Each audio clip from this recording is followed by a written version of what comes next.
Ay, Mo, Ay, kumusta yung pinapagawa ko dyan?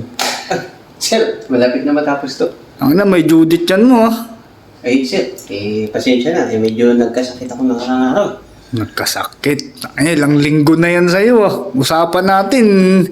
Hindi abutin ng isang linggo eh. Isang linggo. Sir, 3 araw na. Pinipinis ko na, sir.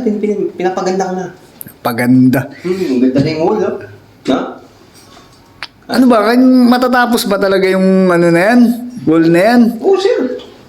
Ako. Trust me lang, sir. Huwag kang mag-alala. Kailan mo ba due date na ito? Sa katapusan na. O, katapusan pa pala. Dahil pa, may 2 araw pa. 2 araw. Puro ka ganyan. Nakaraan. Ganun din. 2 araw. Oo, di ba? Sir, Ako yung inaano ni... Ano dito eh. sir, absent kasi ako kagahapon. Yan yung mga puro... Tigil-tigilan na kasi yung mga bisyo mo. Wala ko na. Wala akong bisyo, sir. Sigurado ka? Oo, sir. Pinag-practice ako. Pasado eh.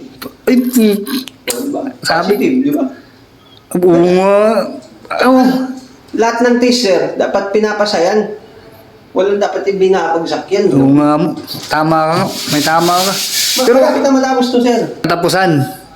Pwede, kanya ba yung ano nito? Gusto, pabali muna ako, sir. Tapusin mo muna yan. Yung bali-bali. Hindi, malapit na matapos to, sir. Pagka... Kailan ba talaga yan? At gusto ko na i-turn over yan doon kay engineer. Bukas, sir, bukas. Hindi bukas. Ngayon, gusto ko ngayon. Finish na yan. Sir, hindi kaya ngayon to, sir. Kita mo naman ang taas-taas niyo, no? Pilitin mo nung hindi kaya. Ay, sir. Ang usapan natin dyan, ilang araw lang. 1 linggo ka na 3 araw. Diyan ka pa rin. Kasi, sir, tingnan mo naman, oh. Pinagaganda ko. Oo. Ay, tingnan mo doon, oh. Sinisira naman na. Paano yan? Paano ko matapos? Ay, hindi naman yan yung pinapagawa ko eh. Ha? Hindi yan, yung sa kabila. Hindi ba ito? Hindi yan. Pinapademolish ko yan. Ayan nga oh.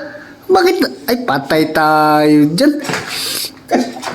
Kaya pala inabot ka na ng ilang linggo dyan. Kaya nga, sir, ang haba-haba nitong ginawa ko. Tapos pagdating ko, sinisira na naman. Yung kabilang pinapagawa ko mo. Yung kabila pala. Kabila nga. Ay.